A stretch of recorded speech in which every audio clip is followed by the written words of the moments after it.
हरीश थपलियाल मेरे सहयोगी जुड़ गए हैं, सीधा हम आपको उनके पास लिए चलते हैं। दोपहर 1 बजे तक 34% ही मतदान हो पाया। हरीश, क्या कारण है?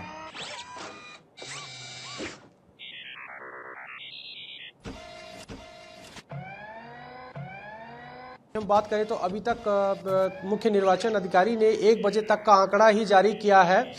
हालांकि 3 बज चुके हैं, लेकिन यदि पहाड़ों की हम बात करें तो जो केदारनाथ विधानसभा है वो विषम परिस्थिति वाली विधानसभा है। वहां पर जो है आजकल ठंड का सीजन है, तो इस वजह से भी लोग जो है धीरे धीरे मतदान केंद्र पर पहुंचे, और साथ ही साथ जैसे जैसे समय आगे बढ़ेगा तो ये पीक पॉइंट है, और करीब 3 से 4 बजे के बीच में जो है मतदान प्रतिशत जो है बढ़ेगा, ये माना जा रहा है। जी, तो ये जो आंकड़ा है 34% का, तो इससे क्या पता चलता है कि क्या वोटर उत्साहित नहीं है? अभी वही रेशियो बढ़ रहा होगा ना। अगर 1 बजे तक की 34% है तो 3 बजे तक इससे पता चलता है कि अब की बार का जो आंकड़ा जो आ रहा है वोटिंग परसेंट, इससे क्या है कि वोटर उत्साहित नहीं है क्या? विवेक, देखिए पहाड़ों में वोटरों को लेकर के एक मिथक रहा है कि क्योंकि पहाड़ में जो लोग रहते हैं वो लोग, क्योंकि मान लीजिए कि 1 किलोमीटर में यदि गांव है तो दूसरा गांव जो है 5 किलोमीटर बाद होगा, तो इस तरीके की वहां पर कंडीशन है, आने जाने में समय लगता है। हालांकि ग्राम पंचायतों में ही मतदान केंद्र बनाए गए हैं, लेकिन फिर भी जो है ये माना जा रहा है कि करीब जो है जो मतदान का प्रतिशत रहेगा, आज तक भी इतिहास में यही रहा है कि जो भी पहले जो है विधानसभा चुनाव है उनमें भी जो है 55 से 56% ही मतदान का जो है रिकॉर्ड रहा है। तो कह सकते हैं कि 5 बजे तक इंतजार करना होगा और मत प्रतिशत जो है बढ़ेगा। और ऐसा नहीं है कि लोगों में उत्साह नहीं है, और लोगों में बेहद उत्साह है। और यदि हम केदारनाथ के लोगों की बात करें, वहां के लोग सरकार की योजनाओं को लेकर भी उत्साहित है, क्योंकि प्रधानमंत्री नरेंद्र मोदी खुद केदारनाथ धाम को संवारने और सजाने का काम जो है खुद अपनी जिम्मेदारी में लिए हुए हैं। हालांकि इस बात को लेकर के कांग्रेस जो है आरोप लगाती रही है कि केदारनाथ जो यात्रा है, केदारनाथ में जो पुनर्निर्माण का काम है, इसको लेकर के सरकार विफल रही है। तो तमाम ऐसे चुनाव प्रचार के दौरान भी हमने ऐसा देखा कि दोनों पार्टियों ने एक दूसरे पर आरोप लगाया।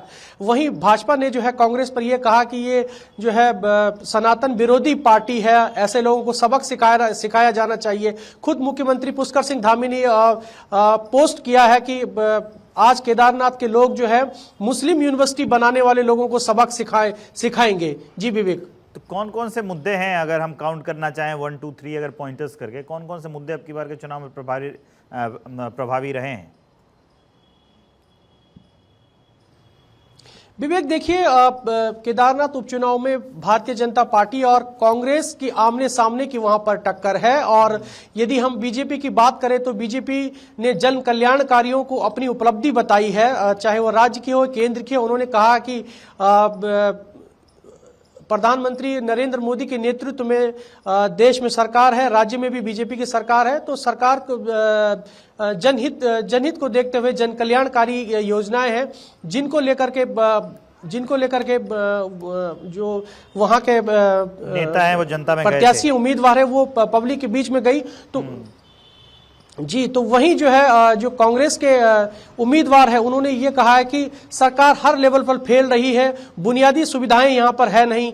तो तमाम ऐसे आरोप रहे। स्थानीय मुद्दों को लेकर के कांग्रेस ने भाजपा को घेरा है।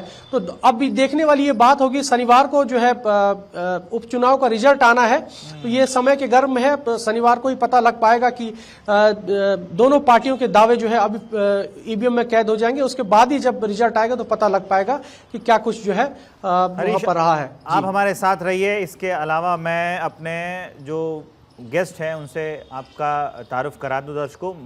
आपको टीवी स्क्रीन पर दिख रहे हैं मथुरा दत्त जोशी जी, ये कांग्रेस उपाध्यक्ष हैं उत्तराखंड के, और कुंवर जपेंद्र ये बीजेपी के प्रवक्ता हैं। सबसे पहले जपेंद्र जी के पास लिए चलते हैं। क्या लग रहा है अब की बार का चुनाव?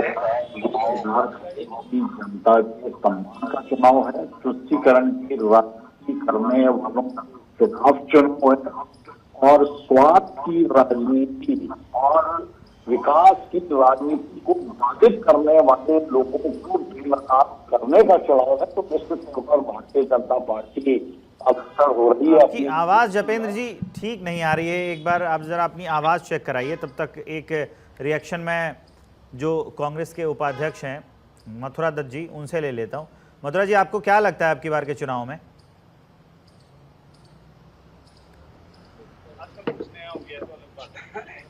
आपको मेरी आवाज़ आ रही है? आ रही। अब की बार के चुनाव में क्या मुद्दे रहे हैं, कितना समझा पाए हैं आप वोटर्स को? देखिए, केदारनाथ चुनाव बड़ा महत्वपूर्ण चुनाव है उत्तराखंड की राजनीति के लिए, और जिस तरीके से भारतीय जनता पार्टी ने भगवान केदारनाथ का अपमान करने का काम किया, केदारनाथ धाम को दिल्ली में स्थापित करने का काम किया। माननीय मुख्यमंत्री जी ने स्वयं दिल्ली में कहा कि हम केदार धाम बना रहे हैं, और मुख्यमंत्री जी ने उसके शिलान्यास के अवसर पर कहा था कि जो लोग केदारनाथ नहीं आ पाएंगे वो आराम से अब दिल्ली में दर्शन कर पाएंगे। अच्छा। एक मुद्दा तो बड़ा मुद्दा ये था कि केदारनाथ की प्रतिष्ठा को आघात पहुंचाने का काम किया। दूसरा मुद्दा था, प्रधानमंत्री जी ने केदारनाथ की पवित्रता को भंग करने का काम किया। माननीय प्रधानमंत्री जी फोटोग्राफर्स को लेकर गर्भगृह में प्रवेश किए थे, आप सबको याद होगा। सोना चोरी का मामला था। आपको नहीं लगता कि वो मुद्दा काफी मतलब वो पुराना हो गया? अब की बार इन मुद्दों को लेके आप गए थे क्या जनता के बीच में?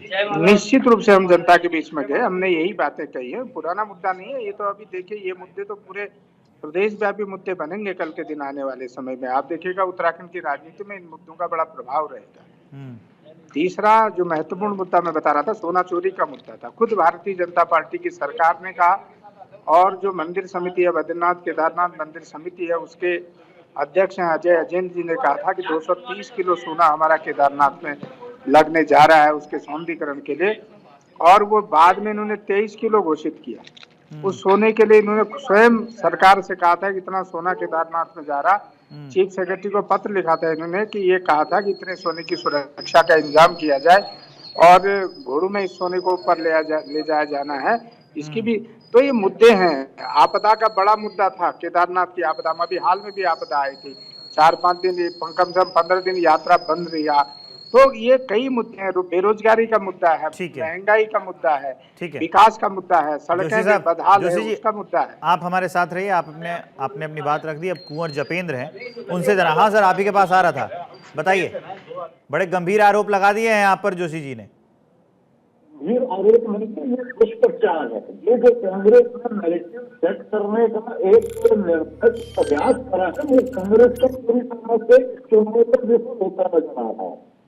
हमेशा तुष्टिकरण की राजनीति करने वाला दल, शासन को बदनाम करने वाला दल, और पूरे समाज को और धर्म को नीचा दिखाने वाला दल आज कैसे केदार घाटी के जनता का सामना कर रहा है, ये किसी से छुपा हुआ नहीं है।